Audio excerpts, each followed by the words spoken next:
Այս սահմանները վերահսկելու համար ինչա պետք։ Ընդամենը գլոբալ մեխանիզմ, վերից կառավարվող, հսկվող մի մեխանիզմ, որ համապարփակ կերպով բոլոր կողմերից փակի մուտքը այդ թմրանյութերի։ Այդ հո ստեղ չի արտադրվում։ 1000-ից մեկ կարող է ինչ-որ միտեղ ինչ որ լաբորատորիա լինի, ու այն էլ շատ արագ ձևով, ասենք այսօր։ Ագենտուրնի ցանցը, չնայած չգիտեմ ագենտուրնի ցանցը իրականում մնացել է տղերքի մոտ թե չէ, որոնք աշխատում են այդ ոլորտում։ Որտեվ եթե կոպիտ ասած ագենտուրնի ցանցը առավոտից իրիկուն ընդդիմադիրների հետևից վազվզի,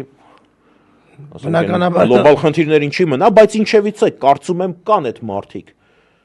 Եթե ստեղ ինչ որ լաբորատորիա լիներ արտադրող, այդ վարկյանականի հայտ կգար։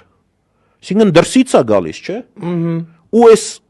հնարավոր է համարում, որ այս մի փոքր Հայաստանում, որտեղ ընդամենը 2 սահման է պետք ցամաքային վերահսկել, 2 հատ էլ օդային սահման, 2 օդանավակայանի տեսքով, հնարավոր չի վերահսկել, հա։ Այն ծավալի թմրանյութը, որ հիմա վխտում է Հայաստանում, փողոցներով ուղակի քայլեք, պետք չի դրա համար ապացույց, հա։ Նայում ես, ասենք բնակչության կեսը ֆանարիկներով գիշերը ինչ-որ բաներ է ման գալիս։ Այդ ծավալի թմրանյութերը հնարավոր չի մտցնել ինչ-որ այն չիլնոչնիկներով, հա, այն Աֆղանիստանի սահմանից, որ անցնում են ռյուկզակներով մեջքի հետևը բանը գցած։ Այդ հնարավոր չի այդ մեխանիզմով։ Դա ընդհանրապես պետք է նորմալ վերահսկել